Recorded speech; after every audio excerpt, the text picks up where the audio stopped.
Rei Lear, um cordel, baseado na obra de William Shakespeare. Na terra, onde o bem floresce, logo a maldade se assanha, como na presente história, em que a lisonja e a manha causaram a derrocada de um grande rei da Bretanha. Este rei se chamou Lear e, já na idade madura, quis testar suas 3 filhas, sem achar que fez loucura, mergulhando a sua terra nas águas de desventura. Sua filha primogênita chamava-se Goneril, a do meio era Regane, ser hipócrita de alma vil. A caçula era Cordélia, um anjo meigo e gentil. Com o bom duque de Albânia, Generil era casada, já Ragane desposara, uma alma atormentada, o duque de Cornualha, de conduta reprovada. Na corte, naqueles dias, 2 estrangeiros pousavam. O rei da França e o duque de Borgonha lá estavam, para cortejar Cordélia, a quem diziam que amavam. Com mais de 80 janeiros, vendo o fim se aproximar, Lear chamou as 3 filhas, para se certificar, qual delas o amava mais, para este amor premiar. Meu pai, disse Goneril, afirmo com voz sentida, meu amor é mais que a luz, é força desconhecida, mais belo que a liberdade, e bem maior do que a vida. Regane, então, foi chamada, e disse com falsidade, tudo o que minha irmã disse é a mais pura verdade, mas eu amo ainda mais, saiba vossa majestade. Cordélia, também chamada, para mostrar gratidão, vendo a distância que havia da boca para o coração, nas palavras da irmã, disse sem bajulação, meu pai pergunta se o amo, e a resposta agora vai, não é a falsa lisonja que da minha boca sai. Amo de tanto que deve uma filha amar um pai. Por se ela a favorita, o rei ficou indeciso e disse, reconsidere esse seu falso juízo, pois ele acarreterá em um grande prejuízo.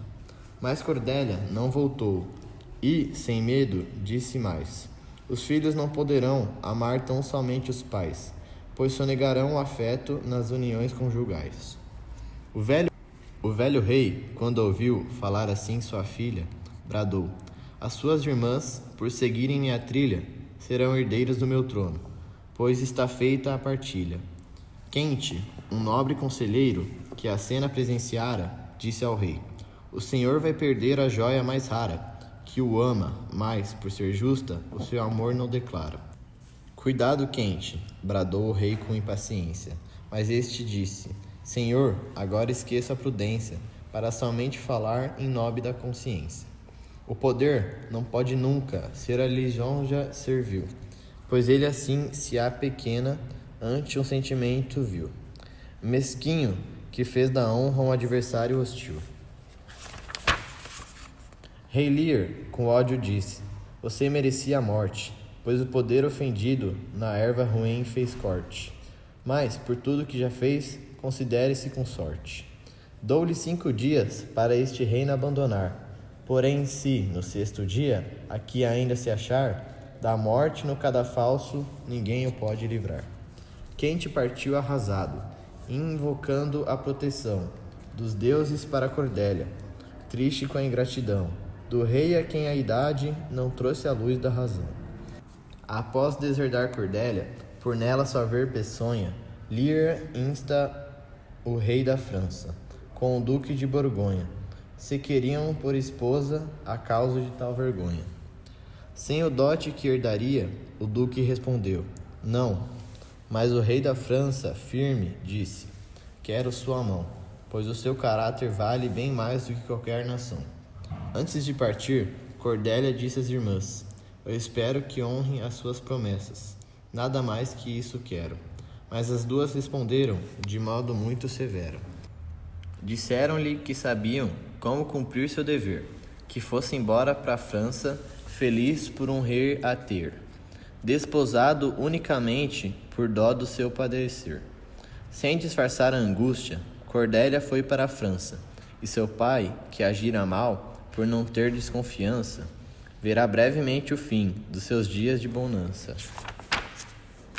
O nobre conde de Gloucester, que no palácio se achava, aquela cena inditosa, Tristonho testemunhava, pois com a sina do rei seu destino se cruzava. Ao dividir entre as filhas a sua imensa riqueza, Rei Lear manteve apenas o título da realeza, além de um séquito fiel, de 100 filhos da nobreza. Passou o primeiro mês na casa de Goneril, mas, já nos primeiros dias, de modo nada sutil, a megera revelou-se com a serpente mais vil. A princípio, ela tratou o pai com indiferença. Em seguida, carcomida pela terrível doença, chamada inveja, pagou com o mal a recompensa. Quando este ia dirigir-lhe a palavra, ele fingia um ligeiro mal-estar, e bem depressa saía. Lear notou a mudança, porém não a admitia. Até mesmo os serviçais, que o tratavam muito bem, quando abriu mão das riquezas, olharam-no com desdém, pois para o ganancioso só vale aquele que tem. Mas nem todo mundo é movido pela ambição, e na corte apareceu um honesto cidadão, que ofereceu ao rei Lear a sua dedicação. Era Caio, uma alma nobre, rara como diamante, que, vendo o velho tratado de forma tão ultrajante, resolveu acompanhá-lo em seu declínio constante. Uma vez testemunhou, e por isso quase chora, o mordomo Osvaldo ao rei dizer como quem deplora: aqui você é somente o pai da minha senhora. O pai da sua senhora? Sou eu, senhor desgraçado. Dirigia-se ao mordomo. O velho rei insultado, porém o servo sorria, sem se mostrar alterado.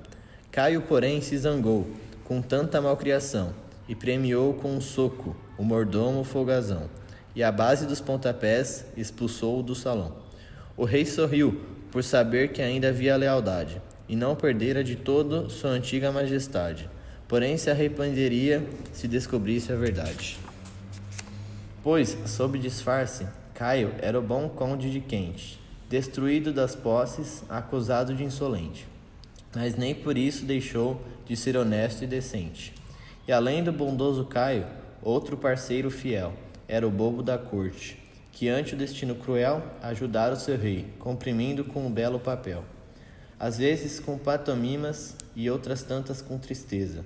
Em cantigas embalava o rei, mesmo na certeza de que só restará apenas vestígios da realeza.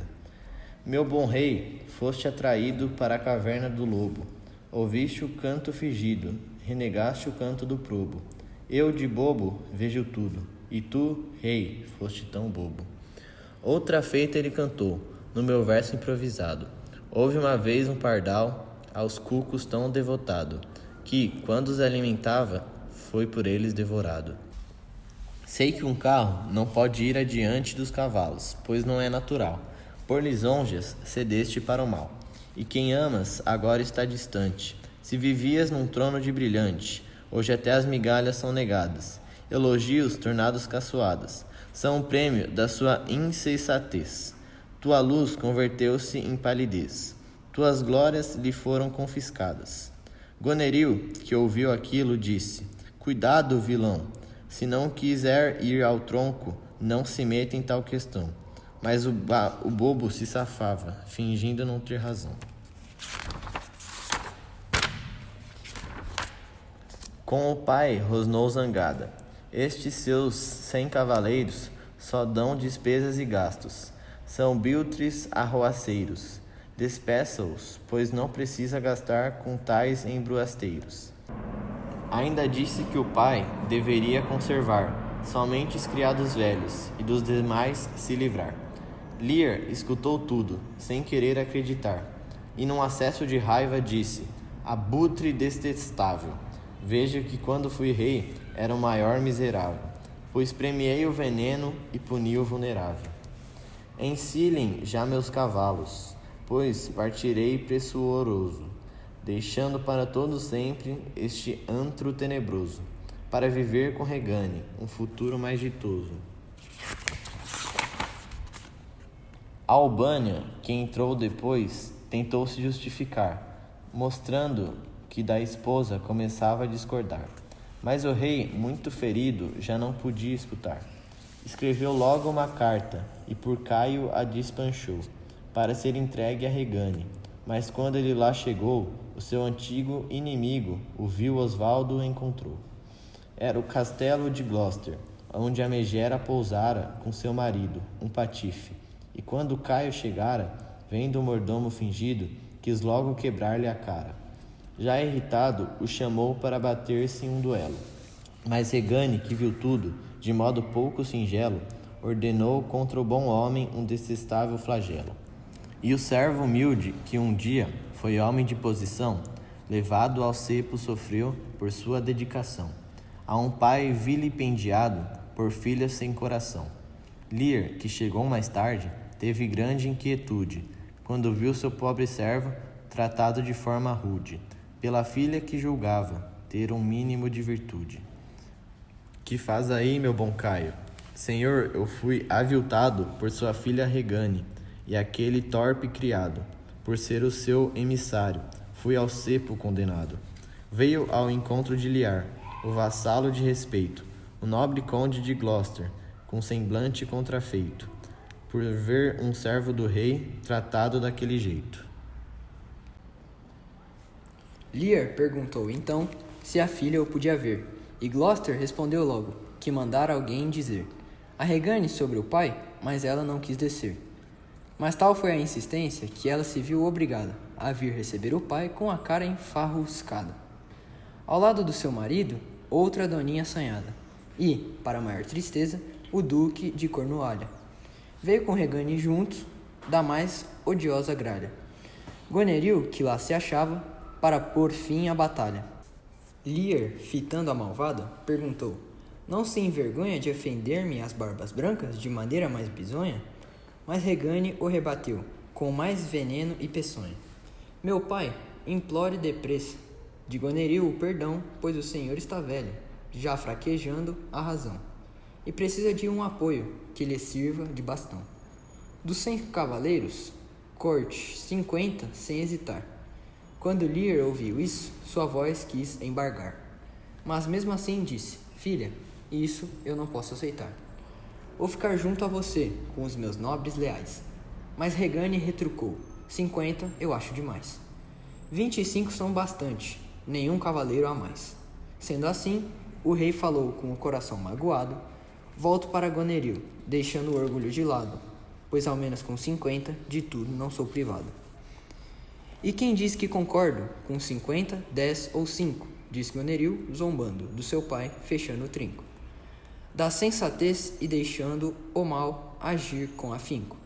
Por fim, Lear, percebendo que ali não era bem-vindo, disse: evitarei o pranto, mesmo o coração pedindo. Com a loucura à espreita, vou desta casa saindo. Gloucester tentou impedir, mas seu esforço foi pouco, e as duas feras rosnaram: o nosso pai está louco, já que eram feitas do mesmo metal corrompido e oco. A noite veio e com ela uma horrível tempestade. Todos foram para casa, e sem hospitalidade. Cerraram as portas ao rei, que perdera a majestade. O rei e o bobo sentiram a fúria dos elementos, chuva, trovões e relâmpagos, o uivo dos fortes ventos, que para o velho não eram o maior dentre os tormentos. O rei, já debilitado por tantas decepções, erguia o punho gritando a chuva aos raios trovões, que tragassem para sempre essa terra de ilusões. Ronca, vento, escarra fogo, meus filhos vocês não são, por isso não os acuso. Cobre, ó chuva, todo o chão, extinguindo o homem, esse animal sem gratidão. Libertado, lá chegava o leal conde de Kent, dizendo: Senhor, busquemos um abrigo resistente, pois até os bichos fogem da borrasca impenitente.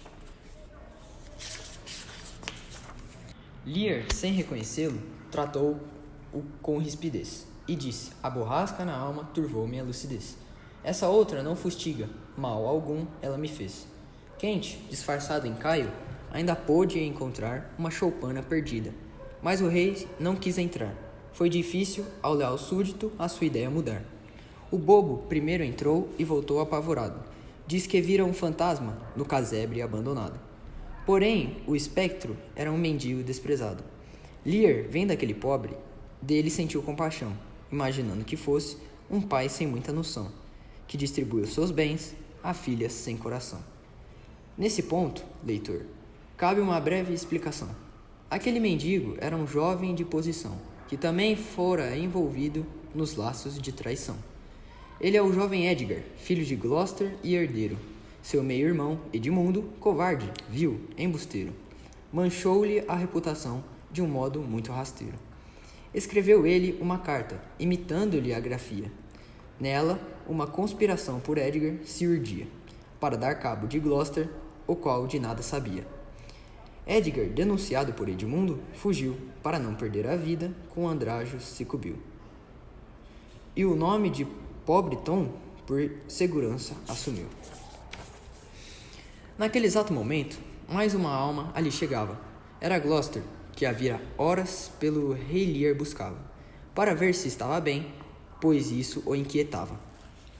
Depois pediu para Caio, para sempre vigiá-lo. Nem precisava pedir, pois este fiel vassalo punha em risco a própria vida somente para ajudá-lo.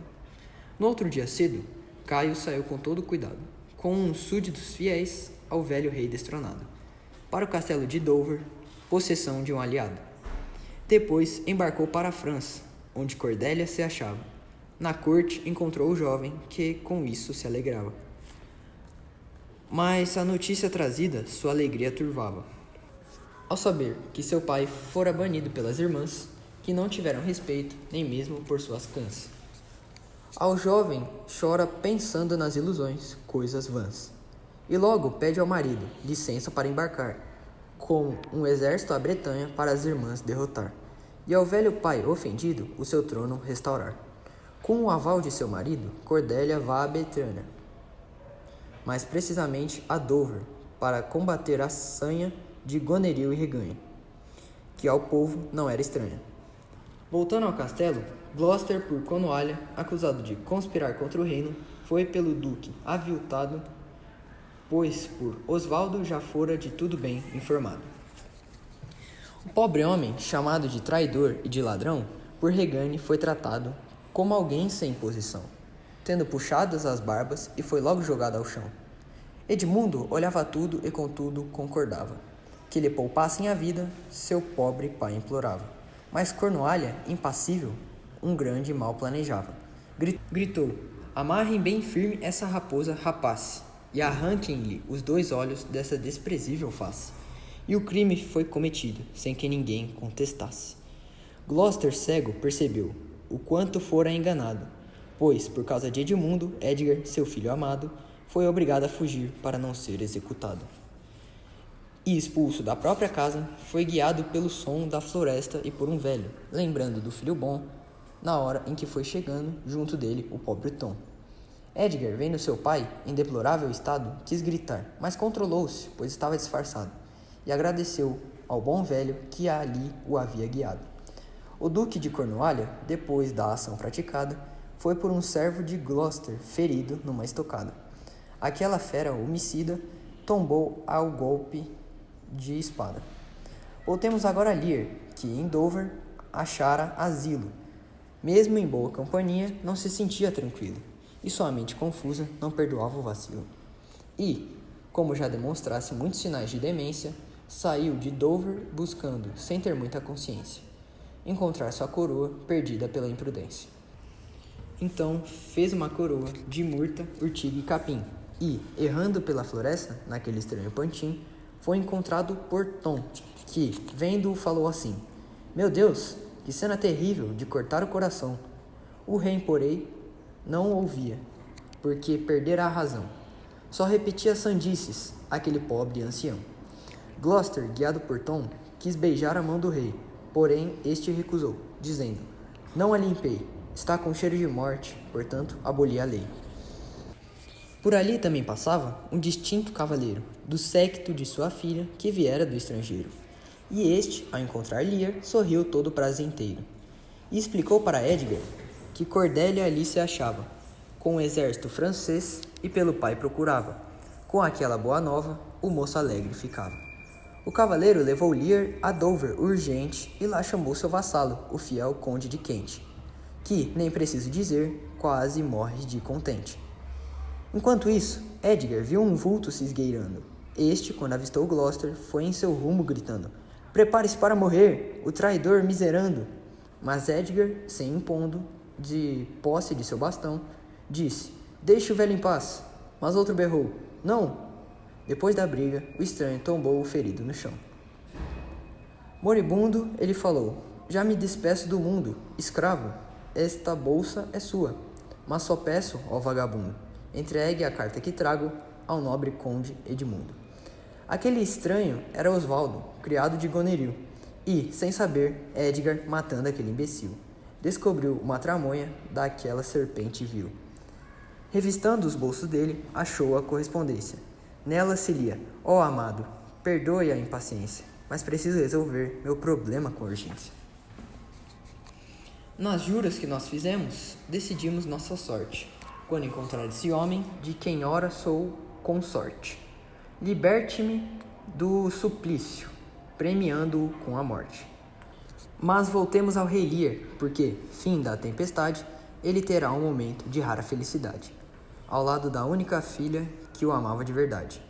E mesmo não se lembrando que, na sua insensatez, deserdara a sua filha, agora sem lucidez, olhava para Cordélia, esposa do rei francês, e queria se ajoelhar, implorando seu perdão, porém depois hesitava se era Cordélia ou não.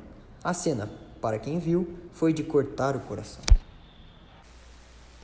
Mas deixemos o bom rei ao lado da linda filha, pois o meu relato agora seguirá por outra trilha, para mostrar o final de uma perversa quadrilha. Edgar buscou Albânia no pobre Tom disfarçado. Este seguia para o campo no seu cavalo montado, para expulsar os franceses em defesa do ducado. Edgar disse: "Senhor, escute um pobre mendigo. Antes de lutar, eu peço, preste atenção no que digo. Leia esta carta e verá quem é seu inimigo." Albânia pegou a carta e leu com toda atenção, e ficou desnorteado com essa revelação, mudando o rumo da história por causa da traição.